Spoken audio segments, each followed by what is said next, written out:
Olá, bem-vindo todos nesse nosso canal do YouTube, nessa nossa reflexão diária. Vamos ouvir hoje o nosso querido Luiz Otávio, que está trazendo uma reflexão muito bacana. Mas antes disso, eu queria falar para vocês da nossa porta virtual, da nossa entrada do Reta, que é o nosso site www.org.br. Nesse site vocês encontram tudo que a gente está fazendo na casa, que nunca deixou de fazer, na verdade. Apesar de pandemia, apesar desses tempos difíceis, a gente continua com os cursos, a gente continua com as palestras diárias, a gente continua principalmente com assistência aos nossos necessitados lá da Rocinha. E a gente tem também agora um casal amigo aqui da casa, o Olegário e o Elis, que fazem um culto no lar toda sexta-feira, às 20h. Eles são os anfitriões de um culto no lar semanal e eles sempre trazem lindos convidados, companheiros queridos aqui da casa. Tem também no site o Acolhimento Fraterno. O Acolhimento Fraterno é um trabalho de alguns trabalhadores aqui da casa, está meio redundante, né? Mas é isso mesmo. Alguns companheiros da casa disponibilizaram seu acesso lá no site para que qualquer pessoa que esteja com uma angústia, com uma dor, com alguma dúvida sobre a doutrina dos espíritos, entra lá, bate um papo. E se você conhecer alguém que esteja precisando, peça para essa pessoa entrar lá e bater um papo com um dos atendentes. E agora vamos nos concentrar. Vamos pedir a Jesus, nosso Mestre querido, aos bons espíritos, que são os responsáveis por esse trabalho. Vamos pedir a Deus, nosso Pai, Criador de todas as coisas, de amor infinito, que envolva nosso querido Luiz Otávio e a todos nós, para que possamos abrir os nossos corações e receber essas reflexões que nos serão trazidas. Graças a Deus. Você, Luiz. Olá. É uma alegria imensa estar aqui com vocês, dividindo reflexões a respeito dessa doutrina encantadora, desses conceitos tão acolhedores e tão objetivos que a doutrina nos traz. É uma alegria enorme poder dividir esses conceitos a partir do meu olhar, claro, né? Que eu tento isentá-lo, né? Desse olhar, para tentar trazer o que o Evangelho, o que o Livro dos Espíritos trazem para a gente. O que é muito difícil, né, gente? Porque nós vemos o mundo e falamos dele segundo as nossas lentes, segundo o nosso olhar, né? Eu vejo uma realidade sobre um fato, Miriam vê outra realidade, você vê outra realidade, estamos falando de um único fato. Isso nos traz a reflexão que como podemos ser donos da verdade, né? Quando paramos para pensar e vimos que, a partir de um único fato, nós temos vários relatos e alguns até contraditórios.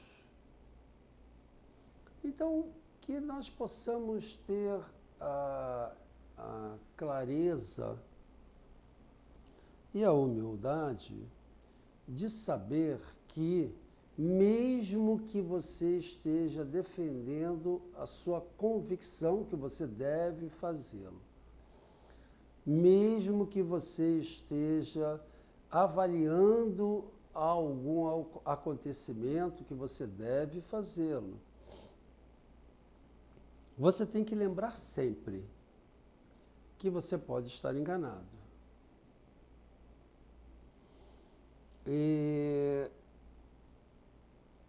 E o que fazer, né? Então, como é que eu vou julgar, né, o que eu vejo? Como é que eu vou julgar? Não, como é que eu vou avaliar? Eu gosto do avaliar, porque julgar é aquilo que Cristo disse para a gente não fazê-lo, porque, na verdade, Cristo disse para nós não julgarmos o homem, o ser que está em evolução. As situações a gente deve sim avaliá-las, né, para criar o nosso entendimento a respeito delas. Então, como é que eu vou avaliar, já que eu não estou vendo a verdade, já que eu já não sei da verdade, já que eu agora puxei o tapete de tudo, né, e nos deixamos todo no ar, né? O Livro dos Espíritos e o Evangelho nos traz essa resposta. Diz sempre para a gente avaliar, né, se nós estamos fazendo ao outro aquilo que gostaríamos que o outro nos fizesse. O Livro dos Espíritos nos traz na questão, não na questão, mas no capítulo Justiça, Amor e Caridade, na terceira parte dele, exatamente essa informação quando a gente está falando de direitos, quando a gente está falando de justiça. E os espíritos trazem para a gente, esses espíritos amorosos e sábios, que já viveram todas essas experiências que nós vivemos hoje, mas quando tiver dúvida, pergunta se você gostaria que o outro fizesse a você o que você está fazendo. Você vai ter exata noção dos seus direitos, vai ter uma noção bem fidedigna a respeito de justiça. E hoje a gente vem falar aqui de um personagem tão rico, era inclusive rico, por isso tão rico. Vamos falar de um personagem bíblico com o qual Jesus nos ensina muitíssimo, e um personagem que eu adoro. Vamos falar, né, de Zaqueu. O Evangelho segundo o Espiritismo trata, no capítulo 16, que é o capítulo Não se pode servir a Deus e a Mamão, ele trata de preservar-se da avareza. E nos coube estudar hoje 2 itens, né? E que esses 2 itens são essas parábolas que Jesus traz. Parábolas essa que a gente não tem condição de entender se não sob a ótica trazida por Kardec, trazida pela doutrina espírita, que é a ótica do espírito imortal. Se tentarmos compreender fora dessa ótica, a compreensão fica debilitada. todo o Evangelho, na verdade, passa a fazer sentido quando percebemos que somos espíritos imortais, que percebemos que reencarnamos várias vezes, que percebemos que sobrevivemos à morte do corpo. Tudo ganha um novo sentido. Então, nesse preservar-se da avareza, no item 3, já começa com uma parábola de Jesus. Uma parábola que fala de um homem muito rico que tem uma colheita muito grande acima das expectativas dele com as terras dele. E ele diz, meu Deus, o que eu vou fazer com isso tudo? E pensa e diz, já sei o que eu vou fazer. Eu vou destruir meus celeiros, construir outros maiores para armazenar todos os grãos que eu vou poder colher nessa safra tão além do que esperava. E vou poder gozar. Ele diz até que esse fazendeiro, fala com a própria alma dele, diz, minha alma, tens bastante bens de reserva para muitos anos. Descansa, come, bebe, regala-te. É assim, né? Então, a gente ganha aquela grana toda, né? Diz, caramba, fiz um negócio, né, espetacular. O que eu vou fazer com essa grana toda? Que Deus te emprestou. E Deus te emprestou, porque você não leva essa grana toda para o caixão. Fala no item 11 também do emprego da riqueza, que tem uma parábola que eu vou conversar com vocês que me envergonha. Então, ele pensa em recolher esses grãos todos e guardar. Guardar. Muito além do que é necessário. Muito além. Por qualquer ponto que ele conseguisse enxergar, aquilo era muito. E Deus, né, que eu estava brincando que a gente ganha essa bolada, né, e diz, vou me aposentar, não quero mais fazer nada. Mas Deus te emprestou esse dinheiro, né, te emprestou esses bens como ferramenta divina, ferramenta para as boas obras. E aí, Deus diz para ele nessa parábola,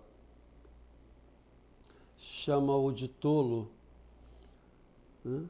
Na verdade, aqui no Evangelho, segundo a minha tradução, diz, insensato tu és. Esta noite mesmo virão buscar tua alma. E para que servirão as coisas que você juntou? Então, a parábola vem nos chamar a atenção de que nós somos espíritos imortais, que estamos aqui fazendo uma pós-graduação, ou seja, estamos aqui de passagem, e que tudo o que amealhamos nos é dado por empréstimo, porque não é nosso, é do mundo. São ferramentas que a gente tem de fazer obras, boas ou más, mas são ferramentas, são meios. Eu estava falando do item 11, que é o emprego da riqueza. Eu lembro que a primeira vez que eu li isso aqui, eu fiquei tão incomodado, que nesse emprego da riqueza, os espíritos contam uma parábola para a gente, como se nós desencarnássemos e encontrássemos Deus. E Deus perguntava assim para a gente, eu trago para mim, né? Assim, Luiz Otávio, o que você fez com aquela grana toda que eu te emprestei? Sim, porque ele não precisava me emprestar a mim, ele podia emprestar a Miriam, podia emprestar a qualquer um outro, mas ele emprestou a mim. E aí ele pergunta, o que você fez com essa grana, cara? Com essa poderosa fonte de obras. Com essa poderosa fonte de obras, que é o dinheiro. O que são os bens? São poderosas fontes de obras. Você pode fazer muita coisa com ele. Ele pergunta assim, tu empregaste apenas para tua satisfação pessoal? Quer dizer, Luiz Otávio, pensa bem, eu te emprestei aquilo tudo para você, né, movimentar aquilo, né, fazer tanto bem a tanta gente, né, criar tantas situações boas, aliviar tantas dores, e você gastou tudo em chocolate, é isso? Eu, quando li isso em casa, eu fiquei assim tão constrangido. Claro que levantei, vim para o Rita, fiz minhas doações imediatamente para livrar minha consciência. Mas é exatamente o que a parábola quer fazer conosco. Nos chamar a atenção para o que você está fazendo com esses recursos, uma vez que estão emprestados a você. Não são seus. Nem esse corpo que você imagina que é seu. Ele está dado como empréstimo para você viver esta pós-graduação, né? Eu gosto de ver a encarnação como um curso de pós-graduação. Eu preciso encarnar, passar lá 50 anos, 60 anos, 10 anos, 100 anos, porque eu estou precisando me melhorar em certos aspectos. Aí eu encarno e venho aqui viver essas situações para eu me melhorar sobre esses aspectos mais rapidamente. E depois disso, né, vem a parábola de Jesus em casa de Zaqueu, que é lindo. É lindo por quê? Porque Zaqueu é uma figura que vem de Jesus junto a Zaqueu, né? Essa história vem nos desconstruir muitos hábitos ruins que nós temos. E Humberto de Campos, no livro Boa Nova, que é maravilhoso, recomendo a todos. E foi psicografado por Chico Xavier. Ele também ele dedica um capítulo a Zaqueu. E ele chama esse capítulo de Servo Bom. Olha que beleza. E ele faz um detalhamento minucioso, um olhar mais abrangente que o próprio texto bíblico nos traz, né? E o que me chamou a atenção para a nossa realidade? Nós vimos de uma cultura judaico-cristã, porque já era cultura naquele tempo, né, de se condenar às riquezas. Tornou-se as riquezas em algo impuro, talvez até por um jogo de poder, entre os religiosos e aqueles que produziam, né, riquezas, né? Tornou-se a riqueza algo impuro. E a gente foi adquirindo esse hábito. Como a riqueza é algo impuro? A riqueza não tem nada de puro ou impuro. A riqueza é uma ferramenta. É uma ferramenta, como diz aqui o Evangelho, de boas obras. Uma fonte de boas obras. E por que eu estou trazendo isso? Porque a gente traz esse conceito arraigado e preconceituoso com relação aos empresários. Então, quando diz, fala em empresário, a gente se arrepia todo e diz assim, esse cara é aquele que gosta de se dar bem. Não, esse cara não é o que gosta de se dar bem. Ele pode até gostar de se dar bem também. Mas esse cara é o cara que gera empregos. É o cara que emprega esta riqueza, gerando riquezas. É o cara a quem nós devemos reverenciar. Muita gente se coçou aí agora, né? Muita gente. Muita gente se coça com isso. É um tema espinhoso, mas eu gosto de lembrar que é essa pessoa que gera esses empregos que movimentam o mundo. Não, mas a gente precisa de educação. Claro que precisa de educação, mas antes da educação, você tem que comer. E para comer, alguém tem que plantar, né? E para que você tenha tranquilidade no seu lar, você precisa de trabalho. Desse processo, desse emprego desses bens. Eu acho muito bonito que aqui ele traz o conceito de qual será o mais infeliz. Né? Uma passagem, um parágrafo uma frase nesse capítulo do Boa Nova.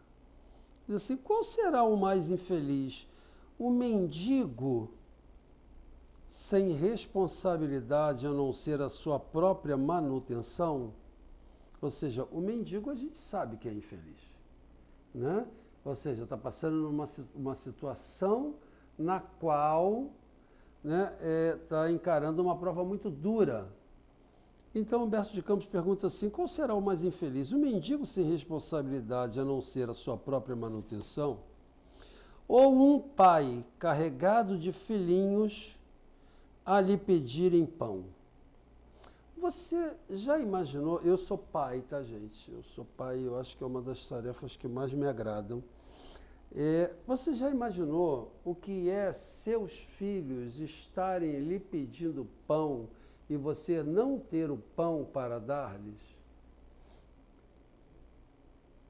É isso. Né? Não é pouco sofrimento isso. Esse sofrimento é grande, é grande. E Zaqueu e Jesus vêm desconstruir isso. Por quê?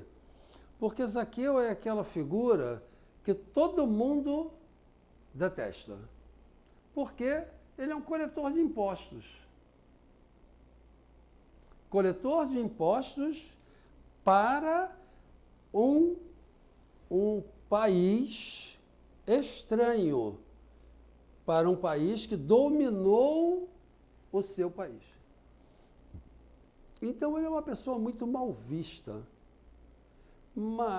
e muito pré-julgada por todos, inclusive pelos apóstolos.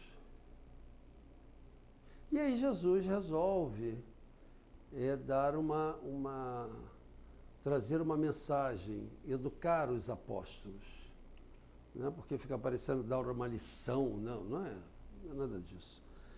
Né? Jesus era esse grande pedagogo, né? Sabia a hora de fazer, a hora de mostrar o que precisava. A hora mais eficiente para mostrar isso. E os apóstolos já vinham discutindo essas questões de que as pessoas tinham que doar todos os seus bens, né, para poder seguir Jesus, que só podia manter uma camisa no corpo e daí por diante. Aquela cultura, né, de aversão à riqueza. E Jesus vem mostrar que o caminho não passa por aí. E encontra Zaqueu. Zaqueu é um homem que a gente vai ver em Humberto de Campos e no próprio Evangelho, que já fazia esse movimento de automelhora. Já a crueza do mundo já o incomodava. Então, ele depois diz isso para Jesus, né? Diz, eu sempre dei emprego às pessoas que precisavam. Eu peguei campos e transformei aqueles campos em plantações para dar emprego às famílias que me procuravam. Gente, a gente está falando do empresário, a gente está falando do produtor, né? A gente está falando daquele que dá emprego para ajudar as famílias. Ah, mas ele lucra com isso também? Sim, faz parte do negócio lucrar com isso também. Porque a gente junta logo, né, o fato do empresário com exploração, com mau pagamento, porque ele ganha muito e eu ganho pouco. Cada um com seu cada um. Mas é ele que gera trabalho. Então, Zaqueu já vinha nesse processo, né, de dividir isso. Ele diz a Jesus, inclusive, que ele já se colocava à disposição para servir aos servos dele. Né? Nunca se incomodou disso. Então, era alguém que já estava num processo, né, tentando ver o mundo com olhos melhores. E ele sai à busca de Jesus, porque ele fica sabendo que Jesus vai passar por Jericó, essa cidade onde ele está, e ele sai à busca de Jesus, mas ele era pequenininho, de estatura baixa, né? E não tinha como ver Jesus. Então, ele busca subir numa árvore para ver Jesus. Né? Ou seja, tem toda uma simbologia nesse movimento dele subir a um local onde ele possa enxergar com maior clareza. E Jesus, nesse movimento, né, o encontra e diz, desça e prepare que eu vou cear com você.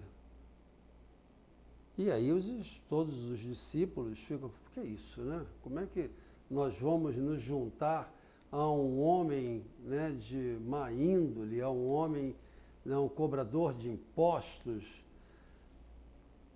E Jesus vem dar fazer esse ensinamento aos apóstolos. E aí todo mundo se reúne na casa de Zaqueu e Zaqueu começa a contar as histórias dele para Jesus. Diz, Jesus, eu já faço isso. Aí Jesus diz, que bom que você faz isso. Aí eu já faço aquilo. E Jesus diz, que bom que você faz aquilo. Né? O que Jesus está fazendo? Jesus está incentivando a sua melhor parte. Jesus está focando, colocando luz nas suas virtudes, aumentando as suas virtudes, em vez de focar nos seus defeitos. E é isso que a gente faz sempre. A gente olha para o outro e foca nos defeitos do outro, em vez de focar nas virtudes do outro para ajudar. Emmanuel diz, né, ajuda o outro, focando nas virtudes do outro e segue. Então, se você encontra alguém, né, fale bem das coisas boas que esse alguém tem. Ou seja, o estimule a ser melhor, né, falando das coisas boas que ele tem. E vai embora, deixa que ele vai receber essa boa influência e vai trabalhar a vida dele já com um novo incentivo. Que não adianta você chegar para mim e dizer assim, olha só, você buzina demais no trânsito. Eu já sei. Né? Mas você pode me dizer que eu dirijo bem. Pô, você dirige bem. Aí eu vou ficar aqui pensando, dirijo bem, mas buzino muito no trânsito. Não precisa você me colocar o dedo na ferida. Você pode me incentivar com as minhas virtudes para que eu repense a minha vida, como eu estou conduzindo a minha vida. E essa é a história que Jesus vem dizer para a gente com Zaqueu. E aí Zaqueu vai se comovendo, né, dizendo, meu Deus sou eu que estou dizendo, tá, gente? Mas ele vai dizendo, que beleza que eu encontrei alguém que reconhece o que eu faço de bom, que me incentiva naquilo que eu faço de bom. E não toda essa gente que só me taca pedra. Qual é o incentivo que estão me dando para eu me melhorar? Encontrei alguém que me incentiva. E aí ele diz Jesus, repartirei metade dos meus bens com todo mundo. Ou seja, um ato de benevolência. Depois ele diz, se prejudiquei alguém, pagarei 4 vezes mais ao prejuízo que lhe causei. Ou seja, você encontra alguém num movimento de distribuição desta ferramenta de boas obras. Dessa ferramenta de boas obras para que os outros se sinta melhor. Porque, gente, o emprego, o trabalho é algo de suma importância. Tudo bem que a gente gosta de ganhar uma ajuda, a gente gosta também de dar uma ajuda, mas poder trabalhar, né, para fazer face, né, aos seus compromissos, para poder pagar seu aluguel, para poder colocar pão na mesa, para poder, né, dar uma boa educação à família, isso não tem preço. E quem me gera esse trabalho é esse empresário que a gente taca pedra, que a gente diz que quer lesar todo mundo. Mas é ele que me dá essa satisfação. É ele que me emprega. Ah, não, mas eu trabalho para o Estado. Mas de onde vem o dinheiro do Estado? Vem deste empresário que paga os impostos. Mas eu também pago imposto. Sim, paga, claro, a partir do momento que você ganha o seu salário. Tudo gira em torno deste trabalho. toda a estrutura de nossa sociedade, toda a estrutura de nossa vida parte deste trabalho, deste fruto. Por que somos tão preconceituosos com relação a isso? Gente, eu falo disso com muita tranquilidade, porque eu já tive em todas as posições. Né? Em todas as posições. Né? Como empresário, como funcionário público, já tive em todas as posições. E conto para vocês o seguinte, cheguei ao momento da minha vida que eu queria ter um emprego, não queria nem ter um trabalho, queria ter um emprego. Né? Depois passei a querer ter um trabalho, porque era o trabalho que me fazia feliz, não só ter um emprego. Né? E porque o risco já não era mais meu, porque quando eu fui empresário, eu não tinha final de semana, não tinha nada, não tinha de manhã, de tarde, de noite, porque se pegasse fogo no meu trabalho, tudo acabava. Eu como funcionário, não.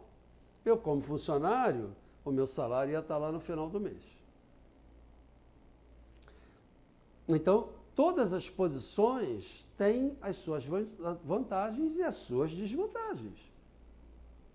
Em qualquer posição que você esteja.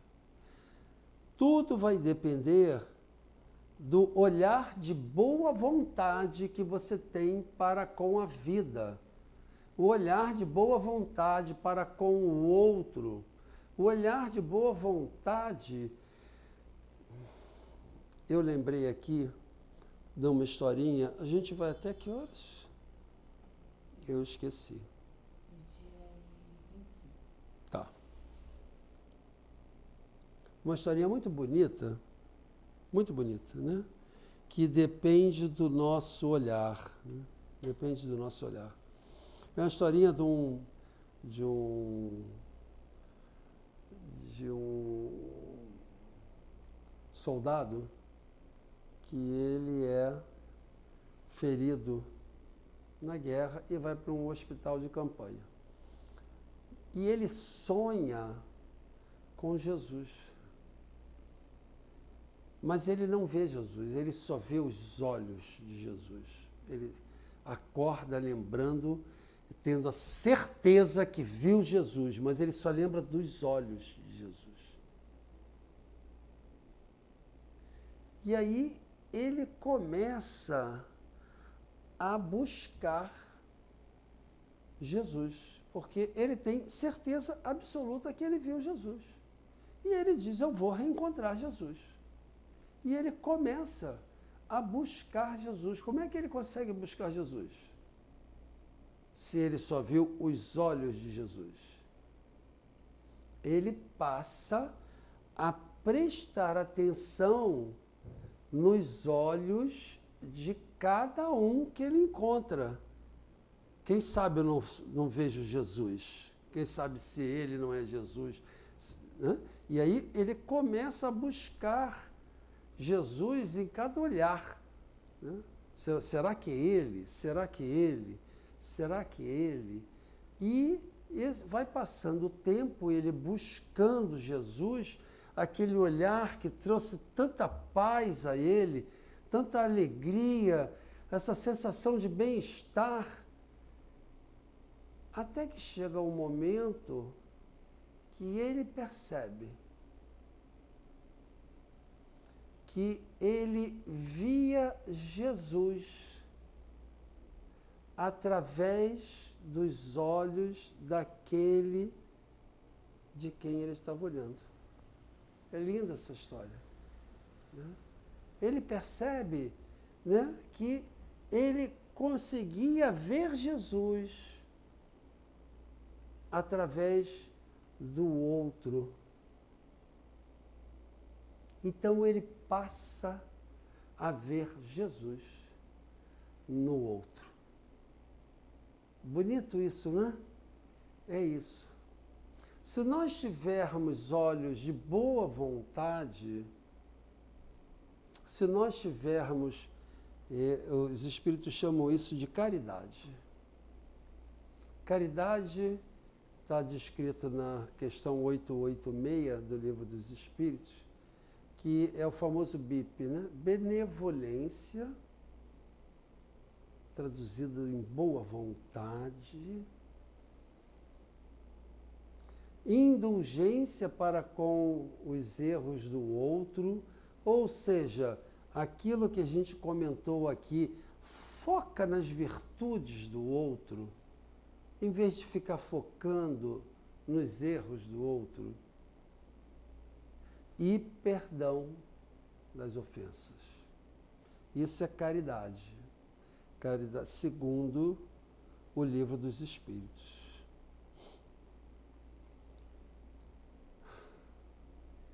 Tudo parte desta benevolência em relação ao próximo. Tudo parte da forma como você enxerga o mundo, ou da forma como você levanta. Eu costumo dizer que a gente pode levantar chateado, né? E se você se levantar chateado, você pode voltar para a cama e dizer assim, eu quero levantar de forma diferente. E abrir os olhos e dizer, bom dia, dia, e levantar.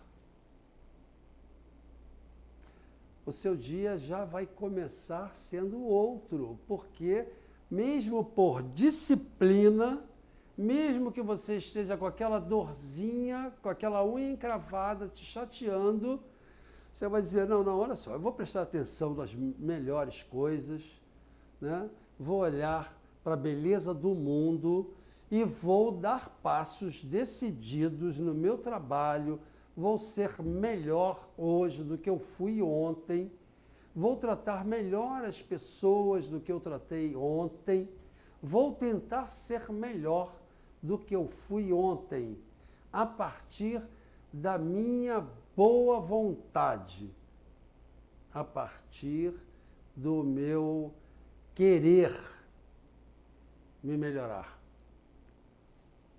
A doutrina vem trazer todos esses argumentos para a gente, e Jesus vem chamar a atenção através dessa historinha de Zaqueu, né, que nós devemos tentar subir num sicômoro, subir numa árvore, elevar o nosso pensamento para passarmos a olhar as boas coisas em vez de ficar nesse movimento tacanho de só olhar o defeito do outro.